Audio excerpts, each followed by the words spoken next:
بسم اللہ الرحمن الرحیم نحمدہ ونصلی علی رسولہ الکریم اما بعد۔ آج 20ویں پارے کا خلاصہ اور مضامین آپ کی خدمت میں پیش کیے جائیں گے۔ اس پارے کی ابتداء میں اللہ تعالیٰ نے اپنی قدرت اور وحدانیت کے 5 دلائل اور براہین ذکر کیے ہیں، اور پانچوں استفہامیہ انداز میں۔ پہلی دلیل، امن خلق السماوات والارض وانزل لکم من السماء ماء، کیا وہ پروردگار جس نے آسمانوں اور زمین کو پیدا کیا اور آسمان سے بارش برسا کر خوبصورت اور تر و تازہ باغات لہلائے، وہ پروردگار بہتر ہے یا یہ بت جنہیں یہ شریک ٹھہراتے ہیں وہ بہتر ہیں؟ اور دوسری بات فرمائی، امن جعل الارض قرارا، وہ محسن جس نے انسان کے لیے زمین کو باعث قرار بنایا، اس کے سینے میں نہریں جاری کی، اس کی پشت پر بھاری پہاڑ رکھے اور میٹھے اور کھارے پانی کو خلط ملط ہونے سے بچانے کے لیے ان کے درمیان رکاوٹیں کھڑی کی۔ کیا اس محسن اور قادر ذات کو بتوں کی مثل ٹھہرانا کسی صورت بھی قرین انصاف ہے؟ تیسری بات فرمائی، امن یجیب المضطر اذا دعاہ، کہ یہ لوگ اپنی مجبوری اور بے بسی میں کس کو پکارتے ہیں، اللہ کو پکارتے ہیں یا ان بتوں کو پکارتے ہیں؟ اور چوتھی بات فرمائی، امن یہدیکم فی ظلمات البر والبحر، کہ بر و بحر کی تاریکیوں میں راستہ کون دکھاتا ہے، بارش برسنے سے پہلے ٹھنڈی ہوائیں کون چلاتا ہے، اللہ تعالیٰ یا یہ ہاتھ سے گھڑی ہوئی مورتیاں؟ اور پانچویں بات فرمائی، امن یبدأ الخلق، انسان کو ابتدا میں کس نے پیدا کیا اور دوبارہ کون پیدا کرے گا؟ رب العالمین کے سوا کون ہے جس کا نام تم پیش کر سکو؟ تو ان 5 قدرت کے اور وحدانیت کے دلائل کو بیان کیا، جس کا مشرکین بھی اقرار کرتے تھے کہ یہ کام اللہ ہی کرتے ہیں اور اللہ ہی کر سکتے ہیں۔ تو اللہ تعالیٰ بھی یہ سمجھانا چاہتے ہیں کہ اگر اتنے بڑے بڑے کام اللہ کرتے ہیں تو چھوٹے چھوٹے کام جو تم نے اپنے بتوں کے ذمے لگائے ہوئے ہیں وہ اللہ نہیں کر سکتے؟ جب زمین و آسمان کے مالک اللہ تعالیٰ ہیں اور ان کو پیدا کرنے والی ذات تنہا اللہ کی ہے، اور تم بھی اس بات کو تسلیم کرتے ہو، تو پھر یہ چھوٹے چھوٹے کام جو تم نے اپنے بتوں کے ذمے لگائے ہیں، کیا اللہ تعالیٰ ان کو کرنے سے عاجز ہیں؟ بارش برسانا، اولاد دینا، یہ تو اللہ تعالیٰ کے لیے چھوٹی چیزیں ہیں۔ اس کے بعد اللہ تعالیٰ نے آپ صلی اللہ علیہ وسلم کو تسلی دی، اِنَّكَ لَا تُسْمِعُ الْمَوْتَى وَلَا تُسْمِعُ الصُّمَّ الدُّعَاءَ إِذَا وَلَّوْا مُدْبِرِينَ، کہ ان کے دل کفر کی وجہ سے ایمانی موت مر چکے ہیں، لہٰذا نصیحت سننا، سمجھنا یا قبول کرنا اب ان کے بس کی بات نہیں ہے۔ آپ یہ امید ان سے لگانا چھوڑ دیں کہ یہ آپ پہ ایمان لائیں گے۔ یہ بالکل ایسے ہی ہے جیسے کسی نے ایک اللہ والے سے کہا کہ حضرت آپ ہمیں قبر، حشر، آخرت کی باتیں کرتے ہیں لیکن ہمارے دلوں پہ اثر نہیں ہوتا، تو لگتا ہے ہمارے دل سو گئے ہیں۔ تو حضرت نے جواب دیا کہ یہ نہ کہیں کہ ہمارے دل سوئے ہوئے ہیں، بلکہ یوں کہو کہ ہمارے دل موئے ہوئے ہیں، یعنی مر چکے ہیں۔ اس نے کہا حضرت اس کا کیا معنی؟ فرمانے لگے، جب بندہ سویا ہوتا ہے اس کو جھنجھوڑا جائے تو وہ اٹھ جاتا ہے، اور جھنجھوڑنے کے باوجود بھی اگر وہ نہ اٹھے تو اس کا مطلب وہ سویا ہوا نہیں ہے، مویا ہوا ہے۔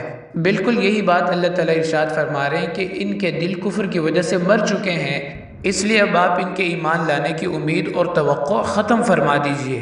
اب یہ اس وقت ایمان لائیں گے جب ایمان لانا کوئی فائدہ نہیں دے گا۔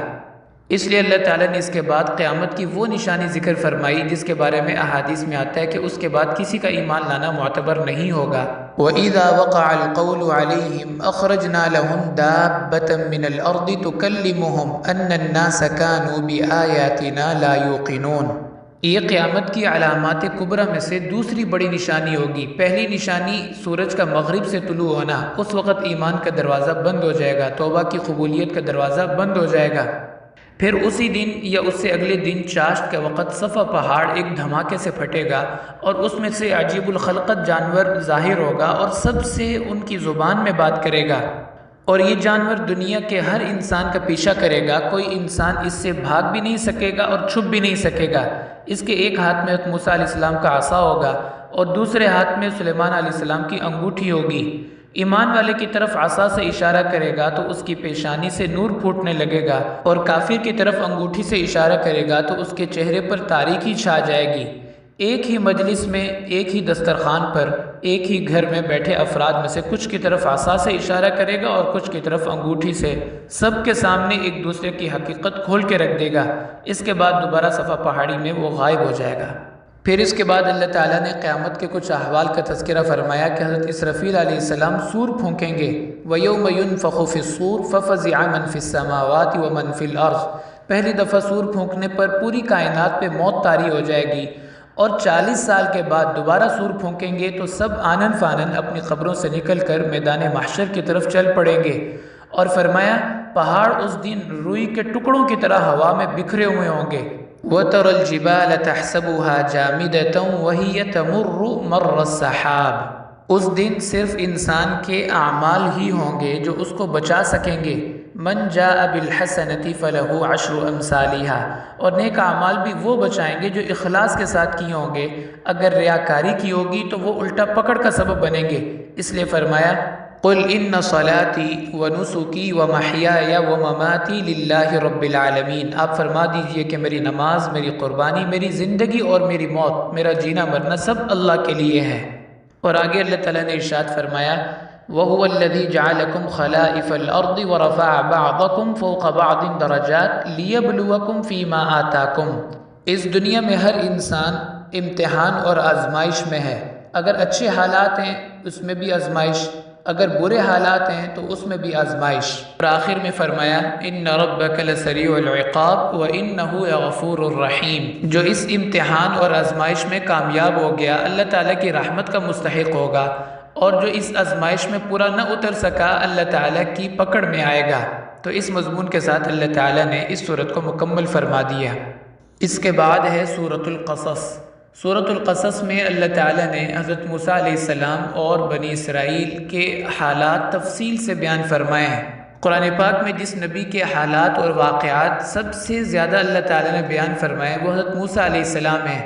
تقریباً 20 صورتوں میں اللہ تعالیٰ نے ان کے واقعات کا تفصیل سے تذکرہ فرمایا، اور 136 مرتبہ قرآن پاک میں حضرت موسیٰ علیہ السلام کا نام صراحتاً مذکور ہے۔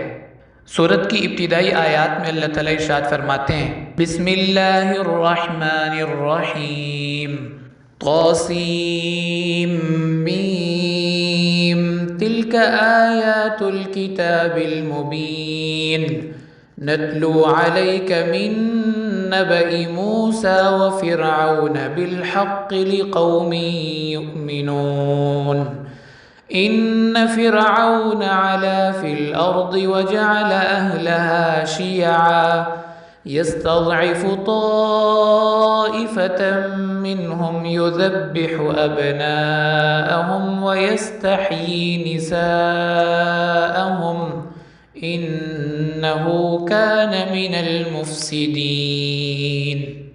ان آیات کا خلاصہ یہ ہے کہ فرعون نے بھی آج کے سامراج کی طرح بنی اسرائیل کو مختلف گروہوں میں تقسیم کیا ہوا تھا تاکہ کوئی مل کر ہمارے خلاف آواز اٹھا ہی نہ سکے۔ جیسے آج کل کہتے ہیں کہ لڑواؤ اور حکومت بناؤ، لسانی بنیادوں پر یا قومی بنیادوں پر لوگوں کو تقسیم کر دیتے ہیں۔ یہ فرعون کا وطیرہ تھا۔ اللہ تعالیٰ نے جو قرآن پاک میں بیان فرمایا وَجَعَلَ أَهْلَهَا شِيَعًا، لوگوں کو مختلف گروہوں میں تقسیم کیا ہوا تھا۔ کہ اللہ تعالیٰ ارشاد فرماتے ہیں وَنُرِيدُ أَن نَّمُنَّ عَلَى الَّذِينَ اسْتُضْعِفُوا فِي الْأَرْضِ، کہ ہم نے ارادہ فرمایا کہ اب ان کو فرعون کے مظالم سے نکالنا چاہیے، لیکن نکالے کون، نجات دہندہ کون بنے، اس کے لیے حضرت موسیٰ علیہ السلام کا انتخاب اللہ تعالیٰ کے علم ازلی میں ہو چکا تھا۔ چنانچہ فرعون کو کسی کاہن یا نجومی نے بتایا کہ بنی اسرائیل میں ایک بچہ پیدا ہوگا جو تیری اور تیری حکومت کے زوال کا سبب بنے گا۔ فرعون نے کہا یہ تو کوئی مسئلہ ہی نہیں، ان کے ہر پیدا ہونے والے بچے کو فوراً قتل کر دیا جائے۔ اب بنی اسرائیل میں جو بھی بچہ پیدا ہوتا اس کو فوراً قتل کر دیا جاتا۔ اس طرح 70,000 بچوں کو ناحق قتل کیا گیا۔ لیکن آگے اللہ تعالیٰ ارشاد فرماتے ہیں واللہ غالب علی امرہ ولکن اکثر الناس لا یعلمون، کہ جس بچے کی خاطر تو نے 70,000 بچوں کا ناحق خون کیا، مجھے اپنے رب ہونے کی قسم میں اس کو تیرے گھر میں ہی پالوں گا اور تو خود اس کی پرورش کرے گا۔ جب 70,000 بچے قتل ہو گئے تو فرعون کے وزیروں نے کہا اگر سارے بچے ہم قتل کرتے رہیں گے تو کل ہمارا کام کون کرے گا، کیونکہ کام تو ہمارے سب بنی اسرائیل والے کرتے ہیں۔ تو مشورہ یہ ہوا کہ 1 سال ہم بچوں کو چھوڑ دیا کریں گے اور 1 سال بچوں کو قتل کیا کریں گے۔ جس سال بچوں کو زندہ چھوڑا جاتا تھا تو اس سال حضرت ہارون پیدا ہوئے، اور جس سال بچوں کو قتل کیا جاتا تھا اس سال حضرت موسیٰ علیہ السلام کی ولادت ہوئی۔ اب ماں تو ماں ہوتی ہے، پریشان ہو گئی، لیکن اللہ تعالیٰ نے دل میں بات ڈالی اور فرمایا وَأَوْحَيْنَا إِلَىٰ أُمِّ مُوسَىٰ أَنْ أَرْضِعِيهِ فَإِذَا خِفْتِ عَلَيْهِ فَأَلْقِيهِ فِي الْيَمِّ وَلَا تَخَافِي وَلَا تَحْزَنِي إِنَّا رَادُّوهُ إِلَيْكِ وَجَاعِلُوهُ مِنَ الْمُرْسَلِينَ۔ اللہ تعالیٰ نے دل میں بات ڈالی کہ آپ بچے کو دودھ پلائیں، اور جب آپ کو خطرہ محسوس ہو تو اس کو صندوق میں بند کر کے دریا برد کر دیا جائے، میں واپس اس کو لوٹاؤں گا اور اس کی حفاظت کروں گا۔ اب جب ان کی والدہ نے صندوق میں رکھا تو اب دل میں خیال آیا کہ اگر میں اس کو بالکل بند کرتی ہوں تو سانس بند ہونے اور دم گھٹنے سے میرا بچہ مر جائے گا، اور اگر صندوق میں سوراخ رکھتی ہوں سانس کے لیے تو اس میں پانی آئے گا اور میرا بچہ ڈوبنے کی وجہ سے مر جائے گا، تو بچنے کی بظاہر کوئی صورت نہیں ہے۔ خیر انہوں نے اللہ تعالیٰ کی ذات پر توکل اور یقین کر کے صندوق کو بند کیا اور اس کو دریا میں ڈال دیا، اور اپنی بیٹی سے کہا وقالت لأختہ قصیہ فبصرت بہ عن جنب وہم لا یشعرون، کہ بیٹی اس صندوق کو دیکھتے رہنا کہ کہاں جاتا ہے، کون اس کو اٹھاتا ہے، لیکن اس چیز کا خیال رکھنا کہ کسی کو شک نہ ہو کہ تیرا اس بچے کے ساتھ کوئی تعلق ہے۔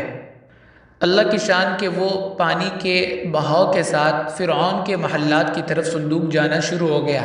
جب فرعون کے محل کے بالکل سامنے پہنچا تو وہاں حضرت آسیہ جو فرعون کی بیوی تھی کھانے کے بعد چہل قدمی کرنے کے لیے آئی ہوئی تھی، تو صندوق جب پانی پہ تیرتے ہوئے دیکھا تو فوراً حکم دیا کہ اس کو نکالا جائے، ہو سکتا ہے اس میں کوئی خزانہ وغیرہ ہو۔ لیکن جب صندوق کھولا گیا تو اس میں انتہائی خوبصورت اور معصوم بچہ مسکراتا ہوا۔ اللہ تعالیٰ فرماتے ہیں جیسے ہی ان کی نظر پڑی تو ان کے دل میں حضرت موسیٰ علیہ السلام کی محبت گھر کر گئی۔ وَأَلْقَيْتُ عَلَيْكَ مَحَبَّةً مِّنِّي، فوراً اس کو اٹھا کے فرعون کے پاس لے کے آئیں اور کہا کہ ہماری کوئی اولاد نہیں ہے، ہم اس کو اپنا بیٹا بنا لیتے ہیں، ہماری آنکھوں کی ٹھنڈک بنے گا۔ قُرَّةُ عَيْنٍ لِّي وَلَكَ لَا تَقْتُلُوهُ عَسَىٰ أَن يَنفَعَنَا أَوْ نَتَّخِذَهُ وَلَدًا وَهُمْ لَا يَشْعُرُونَ۔ فرعون کہنے لگا کہ میری تو آنکھوں کی ٹھنڈک نہیں ہوگا، شاید تیری آنکھوں کی ٹھنڈک بنے۔ حدیث مبارکہ میں آتا ہے اگر فرعون بھی اقرار کر لیتا اور کہتا کہ ٹھیک ہے یہ میری اور تیری آنکھوں کی ٹھنڈک ہوگا، تو اللہ تعالیٰ حضرت آسیہ کی طرح اس کو بھی موسیٰ علیہ السلام پر ایمان لانے کی توفیق عطا فرما دیتے۔ اللہ تعالیٰ ارشاد فرماتے ہیں وَهُمْ لَا يَشْعُرُونَ، کہ انہیں اس بات کی خبر ہی نہیں تھی کہ جس بچے کو ہم اٹھا رہے ہیں، جس بچے کو ہم گود لے رہے ہیں، یہی وہ بچہ ہے جو ہماری حکومت کے زوال کا سبب بنے گا۔ اب جب وہ اپنے محل میں بچے کو لے کر آئے تو مسئلہ تھا بچے کی پرورش کا اور اس کی غذا کا، تو بادشاہ نے اپنی تمام باندیوں سے کوشش کی کہ بچہ دودھ پی لے، لیکن بچے نے کسی کا دودھ نہیں پیا۔ وَحَرَّمْنَا عَلَيْهِ الْمَرَاضِعَ مِنْ قَبْلِ، ہم نے دودھ پلانے والی عورتوں کا دودھ پینا ان کے اوپر حرام کر دیا، یعنی حضرت موسیٰ علیہ السلام نے کسی کا دودھ نہیں پیا۔ ان کی بہن جو اس معاملے کو دور سے دیکھ رہی تھی وہ بھی ہمت کر کے آگے بڑھی اور اس نے کہا کہ میں بھی ایک عورت کے بارے میں بتاتی ہوں، شاید بچہ اس کا دودھ پی لے۔ تو فرعون کو فوراً شک ہوا اور پوچھنے لگا تو کون ہے، یہ بچہ تیرا کیا لگتا ہے؟ اس نے کہا نہیں، میں تو آپ کی رعایا کا ایک فرد ہوں اور آپ کی خیر خواہی سوچ رہی ہوں کہ شاید میرے بتائے ہوئے گھرانے سے اس کی پرورش ہو جائے اور بچہ ان کا دودھ پی لے، تو تجربہ کر لیں۔ فرعون نے کہا ٹھیک ہے آپ لے آئیں۔ یہ اپنی والدہ کے پاس آئیں اور ان کو لے گئی، تو جیسے ہی انہوں نے بچے کو سینے سے لگایا تو فوراً موسیٰ علیہ السلام نے دودھ پینا شروع کر دیا۔ تو ان کی یہ پریشانی ختم ہو گئی اور انہوں نے ان کی والدہ سے اجرت طے کر لی کہ آپ بچے کو دودھ پلانے آیا کریں، ہم آپ کو اس کے بدلے بہترین اجرت دیں گے۔ تو بچہ بھی اللہ تعالیٰ نے ماں کی گود میں واپس لوٹا دیا اور اجرت بھی اللہ نے بہترین لگوا دی۔ خیر وقت گزرتا گیا، حضرت موسیٰ علیہ السلام اپنی جوانی کی عمر کو پہنچے اور دیکھا کہ فرعون ہماری قوم بنی اسرائیل کے ساتھ ظلم اور زیادتی کرتا ہے۔ اللہ تعالیٰ ارشاد فرماتے ہیں وَدَخَلَ الْمَدِينَةَ عَلَى حِينِ غَفْلَةٍ مِّنْ أَهْلِهَا فَوَجَدَ فِيهَا رَجُلَيْنِ يَقْتَتِلَانِ، کہ ایک دن دوپہر کے وقت جب سب لوگ سو رہے تھے اپنے گھروں میں تو آپ کسی کام سے باہر گئے تو دیکھا ایک قبطی نے ایک بنی اسرائیلی کو پکڑا ہوا ہے اور اس کے ساتھ زیادتی کر رہا ہے۔ تو آپ نے بنی اسرائیلی کو چھڑوانے کے لیے فرعونی کو قبطی کو پیچھے کرنے کی کوشش کی، لیکن وہ باز نہیں آیا، تو آپ نے ایک مکہ اس کو مارا جس کی وجہ سے اس کی موت واقع ہو گئی۔ اب مارنے کا ارادہ تو نہیں تھا لیکن وہ ناحق قتل ہو گیا۔ اس پر حضرت موسیٰ علیہ السلام کو بہت ندامت ہوئی اور اللہ تعالیٰ سے توبہ استغفار کی کہ یا اللہ غیر ارادی طور پر میرے سے یہ قتل ہو گیا، مجھے معاف فرما۔ قال رب انی ظلمت نفسی فاغفر لی فغفر لہ انہ هو الغفور الرحیم، اللہ تعالیٰ نے معاف فرما دیا۔ اب یہ بات پورے مصر میں جنگل کی آگ کی طرح پھیل گئی کہ ایک قبطی کو کسی نے مارا ہے لیکن مارنے والے کا کچھ پتہ نہیں۔ اور اتفاق سے اگلے دن حضرت موسیٰ علیہ السلام جب پھر گھر سے کسی کام کے لیے نکلے تو دیکھا کہ وہی بنی اسرائیلی ایک اور قبطی کے ساتھ الجھ رہا ہے۔ تو حضرت موسیٰ علیہ السلام کو اس نے جب پکارا مدد کے لیے تو موسیٰ علیہ السلام اس کے پاس گئے اور اس کو ڈانٹا کہ تو روزانہ کسی کے ساتھ پھڈا بنا لیتا ہے۔ تو جب اس کو ڈانٹا تو وہ ڈر گیا اور کہنے لگا کہ آپ لگتا ہے آج میرا کام تمام کریں گے جس طرح کل آپ نے ایک قبطی کو مارا ہے۔ تو اب حضرت موسیٰ علیہ السلام کی وہ بات کھل گئی اور فرعون تک یہ معاملہ پہنچا۔ قبطی کا جو قتل ہوا تھا وہ حضرت موسیٰ علیہ السلام نے کیا تھا۔ فرعون نے اپنے وزیروں اور مشیروں سے مشورہ کیا تو یہ طے ہوا کہ ان کو قتل کر دیا جائے، لیکن دربار میں ایک بندہ حضرت موسیٰ علیہ السلام کا خیر خواہ تھا۔ اس نے فوراً آ کے خبر دی کہ آپ کے قتل کا فیصلہ ہو چکا ہے، اب آپ کی خیر اور عافیت اسی میں ہی ہے کہ آپ فوری طور پر مصر سے باہر کہیں تشریف لے جائیں۔ حضرت موسیٰ علیہ السلام مصر سے نکلے اور آپ مدین تشریف لے گئے۔ جب مدین پہنچے تو دیکھا کہ وہاں ایک کنویں کے پاس لوگ جانوروں کو پانی پلانے کے لیے لا رہے ہیں اور سائڈ پہ دو لڑکیاں اپنے جانوروں کو لے کے کھڑی ہیں۔ کافی دیر آپ یہ منظر دیکھتے رہے کہ لوگ باری باری اپنے جانوروں کو پانی پلا کے فارغ ہو کے جا رہے ہیں، لیکن یہ بچیاں وہیں پہ کھڑی ہیں۔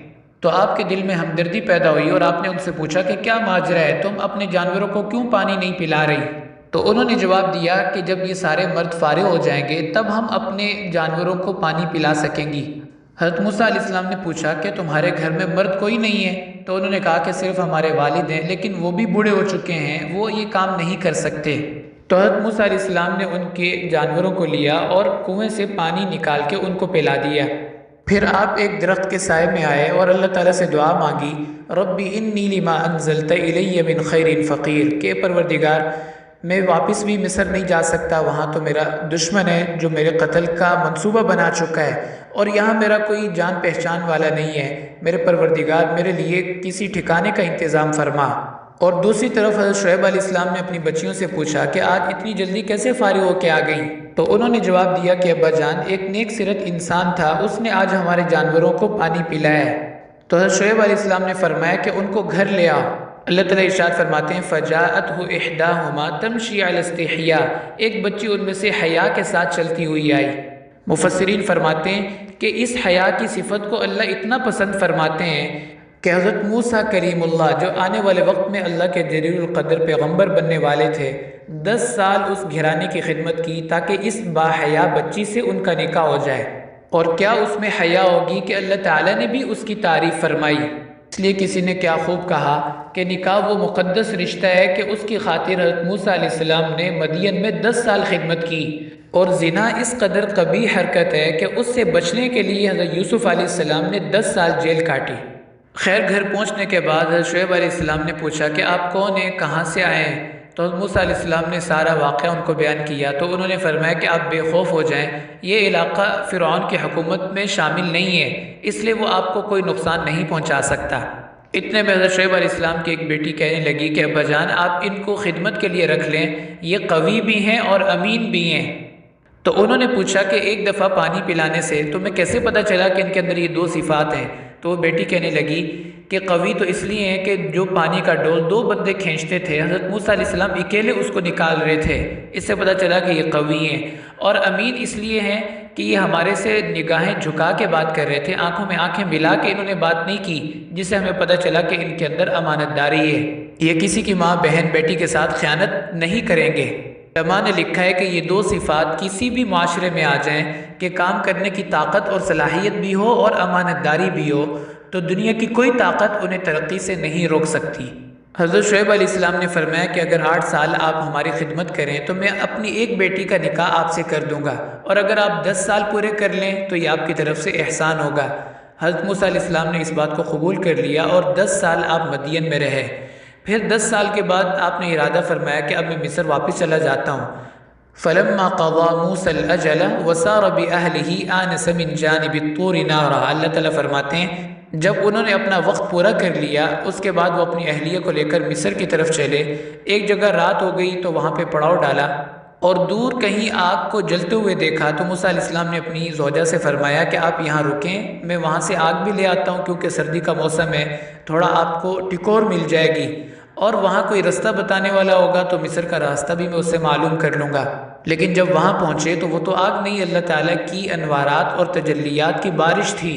اللہ تعالیٰ نے آپ کو نبوت سے نوازا اور حکم دیا کہ آپ فرعون کے پاس جائیں اور جا کے اس کو سمجھائیں۔ حضرت موسیٰ علیہ السلام نے عرض کیا پروردگار میری زبان میں لکنت ہے، میں تو صحیح طرح سے بات نہیں کر سکتا، تو آپ میرے بھائی ہارون کو بھی نبی بنا دیں تاکہ وہ بھی میرے ساتھ دعوت میں شریک ہو جائیں۔ تو اللہ تعالیٰ نے ان کی دعا پر ان کے بھائی حضرت ہارون علیہ السلام کو بھی نبوت عطا فرمائی۔ علماء لکھتے ہیں کہ دنیا میں کسی بھائی نے اپنے بھائی پر اتنا بڑا احسان نہیں کیا جتنا بڑا احسان حضرت موسیٰ علیہ السلام نے اپنے بھائی ہارون پر کیا کہ ان کی سفارش پر اللہ تعالیٰ نے حضرت ہارون کو نبوت عطا فرمائی۔ پھر دوسری بات حضرت موسیٰ علیہ السلام نے اللہ تعالیٰ سے عرض کی کہ یا اللہ میں نے ان کا قتل کیا ہے اور مجھے ڈر ہے کہ کہیں وہ بھی بدلے میں مجھے قتل نہ کر دیں، کیونکہ اسی وجہ سے تو حضرت مدین تشریف لائے تھے۔ تو اللہ تعالیٰ نے فرمایا کہ آپ فکر نہ کریں، میں آپ کی حفاظت کروں گا، میں آپ کے ساتھ ہوں۔ تو حضرت موسیٰ علیہ السلام پھر واپس مصر تشریف لائے اور فرعون کو دعوت دی اور اس کو سمجھانے کی کوشش کی، ہر انداز سے اس کو سمجھایا اور ہر طرح کے معجزات اس کو دکھائے، لیکن وہ بات کو قبول کرنے کی بجائے دھمکیوں پر اتر آیا اور حضرت موسیٰ علیہ السلام کے مقابلے میں 70,000 جادوگر اکٹھے کیے، لیکن اس میں بھی اللہ تعالیٰ نے حضرت موسیٰ علیہ السلام کو سرخرو فرمایا اور فرعون کی ساری سازش اور تدبیر اللہ نے خاک میں ملا دی۔ اس صورت میں فرعون کے علاوہ قارون کا بھی اللہ نے تذکرہ فرمایا جو حضرت موسیٰ علیہ السلام کا چچازاد بھائی تھا، لیکن اللہ تعالیٰ نے ایسی مال و دولت کی فراوانی اس کو عطا فرمائی تھی کہ اس کے خزانوں کی چابیاں بھی اونٹوں کی ایک بڑی جماعت مل کے اٹھاتی تھی۔ یہ فرعون کی طرف سے بنی اسرائیل پر نگران بلکہ تھانے دار مقرر تھا اور بنی اسرائیل کی خبریں فرعون تک پہنچایا کرتا تھا۔ حضرت موسیٰ علیہ السلام سے اس کو حسد تھا کیونکہ حضرت موسیٰ علیہ السلام سے تو لوگ دل سے محبت اور عقیدت رکھتے تھے اور اس کی صرف چاپلوسی کیا کرتے تھے، کیونکہ مال پیسے سے انسان دوسرے کی زبان تو خرید سکتا ہے لیکن دل نہیں خرید سکتا۔ اس نے حضرت موسیٰ علیہ السلام کو رسوا کرنے کے لیے ایک منصوبہ بنایا اور ایک انتہائی خوبصورت لڑکی کو بہت سارا مال دے کے اس بات پہ آمادہ کیا کہ موسیٰ علیہ السلام جب اپنی قوم بنی اسرائیل کو دعوت دے رہے ہوں گے، خطاب فرما رہے ہوں گے، تو اس وقت وہ لڑکی کھڑی ہو جائے گی اور کہے گی کہ آپ کی جلوت کچھ اور ہے، خلوت کچھ اور ہے، آپ لوگوں کے سامنے دین کی بات، اللہ کی بات کرتے ہیں اور تنہائی میں آپ نے فلاں وقت میرے ساتھ یہ بدکاری کی ہے، العیاذ باللہ۔ طے شدہ منصوبے کے تحت جب حضرت موسیٰ علیہ السلام خطاب فرما رہے تھے تو وہ عورت آئی اور اس نے حضرت موسیٰ علیہ السلام پر الزام لگایا۔ ابھی وہ بات پوری نہیں کر سکی تھی کہ موسیٰ علیہ السلام نے اس سے پوچھا کہ کب، کس وقت، کیا ثبوت ہے تیرے پاس؟ یہ بات سن کے وہ گھبرا گئی کیونکہ اللہ تعالیٰ نے اپنے نبی کو ایک روب تو دیا ہوتا ہے۔ تھوڑی تحقیق کرنے پر اس نے ساری بات حضرت موسیٰ علیہ السلام کو واضح کر دی اور حقیقت کو کھول دیا کہ یہ قارون اس نے مجھے پیسے دے کے تیار کیا تھا کہ میں آپ کے خلاف الزام لگاؤں۔ حضرت موسیٰ علیہ السلام کو اس بات پہ بہت جلال آیا۔ اللہ تعالیٰ نے حضرت موسیٰ علیہ السلام سے فرمایا کہ ہم نے زمین کو آپ کے حکم کے تابع کر دیا، آپ جو بھی کہیں گے زمین آپ کا حکم مانے گی۔ آپ نے زمین کو حکم دیا کہ اس کو اور اس کے پورے خزانوں کو اپنے اندر نگل لے۔ اس طرح اللہ تعالیٰ نے پوری بنی اسرائیل قوم کے سامنے اس کو نشان عبرت بنا دیا اور جن خزانوں پر اس کو ناز تھا ان کے ساتھ ہی اس کو زمین میں دھنسا دیا۔ اس لیے آگے اللہ تعالیٰ ارشاد فرماتے ہیں کہ مال پیسہ انسان کے فائدے کی بجائے الٹا اس کے زوال کا سبب بنتا ہے، اس لیے آگے نیک اعمال کی ترغیب دی ہے۔ من جاء بالحسنۃ فلہ خیر منها ومن جاء بالسیئۃ فلا یجزی الذین عملوا السیئات الا ما كانوا یعملون۔ اس کے بعد جو سورت کی آخری آیات ہیں یہ ہجرت کے وقت مقام جحفہ پر نازل ہوئی۔ آپ صلی اللہ علیہ وسلم سے اللہ تعالیٰ نے ہجرت کے وقت ہی وعدہ فرمایا تھا، ان الذی فرض علیک القرآن لرادک الی معاد، کہ جس پروردگار نے آپ پہ قرآن کو نازل کیا اس کا آپ سے وعدہ ہے کہ آپ کو مکہ واپس لائیں گے اور آپ فاتح بن کر مکہ میں داخل ہوں گے۔ تو اللہ تعالیٰ نے 8 سال کے بعد اس وعدے کو پورا فرما دیا اور مکہ فتح ہو گیا۔ اس مضمون کے ساتھ اللہ تعالیٰ نے اس سورت کو مکمل فرما دیا۔ اس کے بعد ہے سورۃ العنکبوت۔ اس کا کچھ حصہ 20ویں پارے میں ہے اور کچھ حصہ 21ویں پارے میں ہے۔ جو حصہ 20ویں پارے میں ہے اس میں اللہ تعالیٰ نے بنیادی طور پر 2 چیزوں کو بیان فرمایا، انہی کا ہم مختصر تذکرہ آپ کے سامنے کرتے ہیں۔ پہلی بات کہ عنکبوت مکڑی کو کہتے ہیں اور مکڑی کے جالے کا اللہ تعالیٰ نے اس صورت میں تذکرہ فرمایا ہے کہ جس طرح مکڑی کا جالا کمزور ہوتا ہے، سردی گرمی سے بچا نہیں سکتا، بارش اور طوفان کا مقابلہ نہیں کر سکتا، اسی طرح ان لوگوں کے بتوں کی حالت ہے کہ وہ نہ تو ان کو فائدہ پہنچا سکتے ہیں اور نہ نقصان سے بچا سکتے ہیں، نہ دنیا میں ان کے کام آنے والے ہیں اور نہ آخرت میں ان کے کام آنے والے ہیں۔ مثل الذین اتخذوا من دون اللہ اولیاء کمثل العنکبوت اتخذت بیتا، اور اسی مثال کی بنیاد پر اس پوری صورت کو سورۃ العنکبوت کہا جاتا ہے۔ اور دوسری بات جو اللہ تعالیٰ نے سورت کے شروع میں بیان فرمائی کہ ہم اہل ایمان کو آزمائیں گے جس طرح ہم نے پہلے والوں کو بھی آزمایا۔ مقصد یہ ہے کہ اللہ تعالیٰ واضح کر دیں کہ کون مخلص ہیں اور کون منافق۔ اگرچہ اللہ تعالیٰ تو ویسے بھی جانتے ہیں، لیکن اس آزمائش کا مقصد یہ ہوتا ہے کہ لوگوں پر بھی واضح ہو جائے کہ کون کھرا ہے اور کون کھوٹا ہے، کون مخلص ہے اور کون منافق ہے۔ پھر اسی ضمن میں اللہ تعالیٰ نے شیخ الانبیاء آدم ثانی اول الرسل الی اہل الارض یعنی حضرت سیدنا نوح علیہ السلام کا واقعہ بیان فرمایا، اور اس میں یہ بات سمجھائی کہ جو وقت کے نبی کی اتباع کرتے ہیں آخر کار کامیابی انہی کا مقدر ہوتی ہے، اور جس نے وقت کے نبی کی مخالفت کی، پھر چاہے وہ جسمانی طاقت میں اپنے عروج پر ہو یا علمی اور سائنسی مہارت میں کمال کے درجے پر ہو، اس کی کوئی طاقت کوئی مہارت اس کو اللہ کے عذاب سے نہیں بچا سکی اور ان کو نشان عبرت بنا دیا گیا۔ تو یہ واقعہ آپ کی تسلی کے لیے اور آپ کے جو مخالفین ہیں ان کی تنبیہ اور عبرت کے لیے اللہ نے بیان فرمایا۔ سورت کے ان مضامین پر پارہ مکمل ہو جاتا ہے، اور جو حصہ 21ویں پارے میں ہے اس کے مضامین انشاءاللہ 21ویں پارے کے خلاصے کے ساتھ ہی عرض کیے جائیں گے۔ وآخر دعوانا ان الحمد للہ رب العالمین۔